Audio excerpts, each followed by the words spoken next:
talk about people's mistakes and how badly brands messed up last year, because that's always fun. So, rebranding is tricky. You have to have a clear idea of why you're rebranding and what you want that rebrand to accomplish. Ideally, a rebrand should be different enough that it justifies the rebrand. You're not just adding a swoosh over here and ta-da, it's a rebrand. It involves a lot more than that. So it has to be different enough to count as a rebrand and to justify it, but not so different that you're completely unrecognizable from your existing brand. So we saw some brands back in 2025 that rebranded. Some of them did really well. It's a beautiful rebrand. I want to put it up as the poster child of all the brands that should rebrand in this way. And then there are ones that got it so bad that they made national news. Everyone was talking about it. No one said anything good about the rebrand. Yes, I am talking about Cracker Barrel. If you were tuned in at all, you probably saw this where Cracker Barrel not only redid their logo, but apparently also redid like the interior design of all of their restaurants. Um, Total 180 from what they were initially, right? I mean, the logo is a perfect example of what not to do. Like they kept the font and actually the font is a little bit different. They kept the colors and they kept the kind of sort of barrel shape to the logo. And that's it. They got rid of Uncle Herschel. Everyone loves Uncle Herschel. Don't get rid of Uncle Herschel. Someone actually pointed out that Uncle Herschel is part of the brand story. So when you get rid of that, you're and just eliminate it from the logo, you're getting rid of that brand story, and it's not accomplishing anything. I think that was my friend Jen Strezzo of Red Seal Design who pointed that out. It's not just a restaurant, it is a nostalgic roadside Americana experience. There she says the original logo even featured the founder's real uncle, which tied directly to the story and values of the brand. That connection was completely lost in the new design. That is Jennifer Strezzo of Red Seal Design. She's a fabulous brand strategist and graphic designer and web designer. Highly recommend you check her out. So I did get some quotes from my friends to talk about this topic. So what Cracker Barrel did so wrong was it really did just kind of wash out everything that made it unique.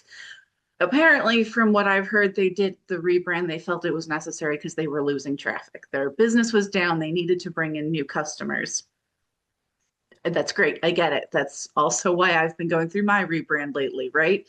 There's a reason for that. But you can't go so far in a new direction that you completely alienate your existing customers, which is exactly what Cracker Barrel did. It just went so far off the rails that its existing customers were pissed. I mean, they weren't just like turned off, like, oh, we're not going to go there anymore. They were like, we're going to get out on social media and tell you how infuriated we are that you decided to do this because they saw it as Cracker Barrel turning their backs on them. If you have a loyal following and people who come to you every time they're out on the road, take advantage of that. You don't ever want to take that for granted. They have such a loyal following, and that is so valuable in business. So a good rebrand should capitalize on what's already working and incorporate the existing audience into a new audience. So you're not turning off your existing audience. Another key takeaway, this comes from Sue Kirchner of Brand Strong Marketing, also the host of the Turbo Branding Show, which I was a guest on. That episode will be coming out in February. She says it didn't seem like Cracker Barrel communicated with their customers before they did the rebrand to explain why the change was necessary and ask them to take a journey into something new, right? Sometimes just giving people a heads up can make all the difference in the world. Hey guys, we're going through a rebrand. This is why we're going through a rebrand. This is what's going to happen. This is why we've decided to move in this direction. Come along with us, won't you? It'll be fun. You can make it fun and exciting instead of just blindsiding people. And that's clearly how people felt. They felt blindsided by just, by the way, we have a new logo. Isn't it terrible? Sue says the swift backlash was because they were blindsided by the change. A rebrand signals a change, and no one likes change unless it clearly benefits them. Cracker Barrel's customers thought they were losing more than they were gaining, so they rebelled. Perfect. PepsiCo went in the other direction, right? So Cracker Barrel simplified their logo to the point where it was so boring, no one wants to eat there. PepsiCo, and I get it because PepsiCo does a lot. I tend to think of the drink Pepsi, but they wanted a logo that conveys we have drinks, we have foods, we have all these other things. So they had this small case P surrounded by things that are supposed to uh, embody food and beverages and all these other things, and it looks kind of busy and confusing and does not does not bring clarity to the situation at all. According to Strezzo, the idea was to unify a huge portfolio and signal a broader purpose, but the design ends up feeling complicated and confusing at first glance. The muted colors and abstract forms do not spark excitement, and the overall effect is underwhelming. Even with the best intentions, a rebrand can fall short if it does not clearly communicate the brand's identity or create an emotional connection with its people. And that's exactly, and I get when you're a big company, you have all these different things and you want to talk about all these different things. That's great. That's not what your logo is for. Your logo is to be a really simple representation of all of that. It's again evoking that feeling you want people to feel when they are encountering your brand, when they're whether that's consuming your products or following you on social media or what anytime they encounter your brand, they should feel a certain way. And it should always be as consistent as possible. So have the logo be as simple as possible and then leave the rest of your marketing to talk about all the things that you do, right? Because no one is going to go to PepsiCo for snacks and drinks and all of the different things, at least not intentionally. We will go, if we need chips, if we need Pepsi, if we need something specific, and then Pepsi can pop up and be like, we do that, right? That's what that's for. You don't need to have the conversation about all the things that you do in one conversation. Jaguar was another miss. Carrie Pittman of Carrie Bell Design says Jaguar's rebrand stands out as one of the clearest examples of audience abandonment. In its push toward an ultra premium electric future, the brand discarded much of the heritage and accessibility that defined its appeal. The repositioning targeted a younger, wealthier buyer while simultaneously pricing out its loyal customer base. The result was a brand attempting to court an audience that already had strong emotional and financial ties elsewhere, which is, and again, I get the temptation to be like, oh, that company is making lots of money targeting this audience. We should target that audience because that's where all the money is. No, because the money's already gone to that other company. It's already gone. They have no emotional connection to you. Meanwhile, you're abandoning your existing audience who also is not exactly poor. So just abandoning them and making them go, what the heck, is a great way to just kill your business. So Jaguar is another miss. Pantone, I did not think of this as a rebrand, but I thought it was an interesting conversation around Pantone's color of the year.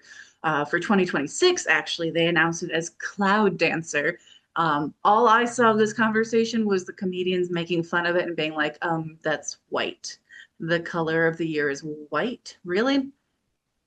I was confused because I thought white was defined by the absence of all color, but what do I know? Maybe that's why I'm not in fashion.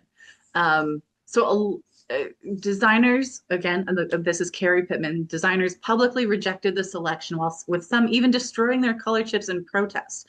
While the controversy focused on the color choice itself, the real issue is credibility. Pantone positions itself as a cultural and creative authority. The chosen color felt disconnected from the emotional tone of the year and from the energy of the designers Pantone serves. The reaction signaled frustration with an institution that appeared to prioritize neutrality over cultural resonance. So, yeah, again, just an awful move. Literally trying to whitewash things, right? And just being like, it's all good. We'll just slap a pure white over everything, and we'll just pretend this mess isn't even here. While those of us dealing with the mess are like, are you kidding? The world is literally on fire right now. And you want us to celebrate Cloud Dancer? Are you kidding me? What world are you living in right now?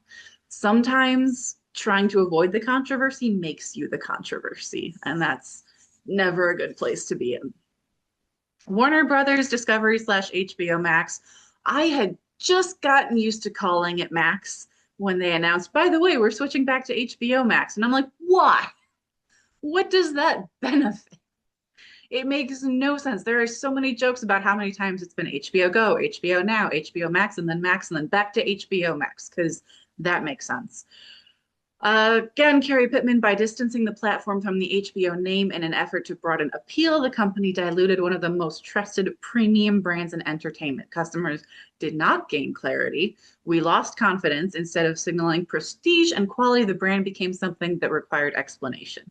It's the old saying that if you have to explain the joke, it's not funny. Same goes for the rebrand. If you have to explain the logo, it's not doing its job. So don't try to explain it.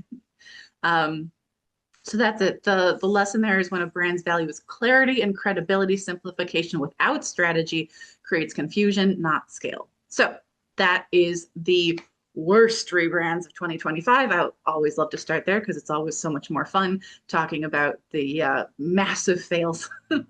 But on the other side, this was what inspired this article was the Cracker Barrel mess up combined or contrasted with the Lay's rebrand, which I think was beautifully well done. So Lay's did this because, and again, they kept their audience front and center. They surveyed their audience. It turned out 42% of their audience did not realize that real potato chips are included in Lay's potato chips. I'm sorry, did not realize real potatoes are used in Lay's potato chips. There we go.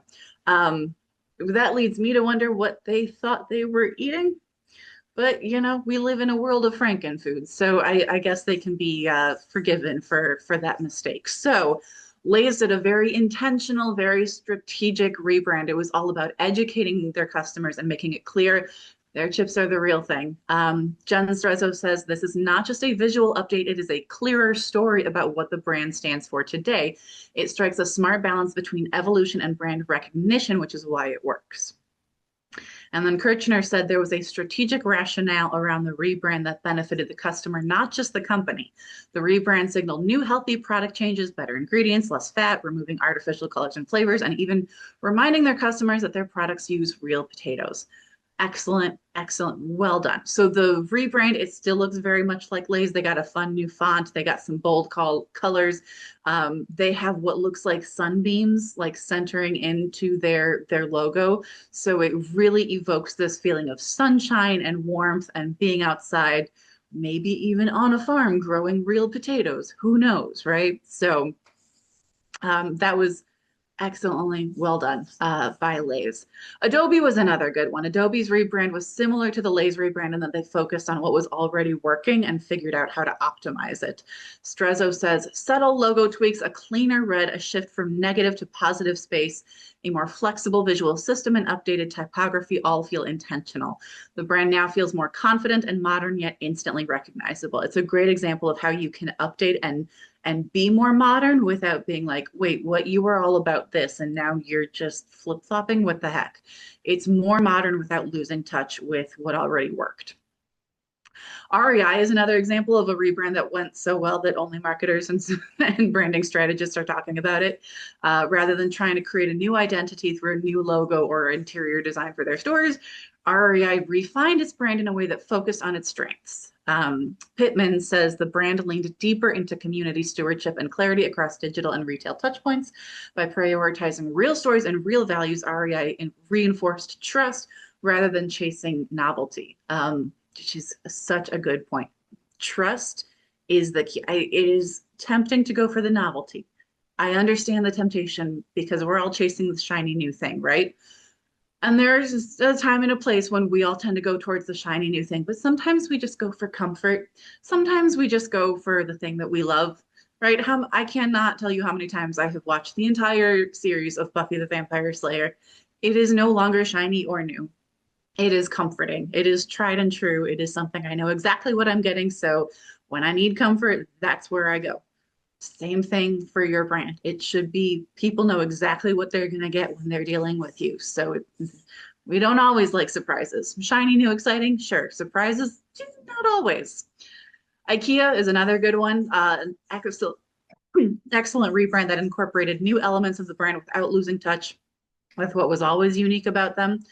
Pittman says IKEA's continued evolution focused on accessibility, sustainability, and urban living without compromising affordability or personality. The brand modernized its messaging while staying unmistakably IKEA. You can't do better than that. Dunkin Donuts is another one super crowded, right? How many different places can you get coffee and or donuts, right? So many different places, especially now that we have this like premium coffee culture popping up. Dunkin Donuts is not about that. And it's not trying to be something it's not, which is what I love about this rebrand. Again, it's just a simpler, cleaner logo. Instead of Dunkin' Donuts, it just says Dunkin', same font, same colors. It's not super complicated. It does not, Pittman said this beautifully. Dunkin' did not chase aspiration, it delivered reliability. Again, reliability is not to be underestimated. That is super valuable. People will go out of their way. If the shiny new thing is over here and it's on their way, and this is a little out of their way, but they know exactly what they're going to get, a lot of people will go out of their way. So again, zero in on what you do, right? They do fast, they do convenient. It's not going to be world's best cup of coffee. That's okay. That's not what their customers come for. They come for, I need to get in and grab a cup of coffee and go. Dunkin' says, great, we're here for you. That's all you need. All right, that's it. That's everything that I have. So let's talk about the lessons. Both the wins and the fails of 2025 have important things in common. For the rebrand fails, it's that losing touch with your customer base is a crucial mistake you do not want to make. Pittman says across these failures, one theme was consistent. Brands attempted to grow by redefining themselves away from their core audience. The backlash served as a reminder that customers are not passive observers.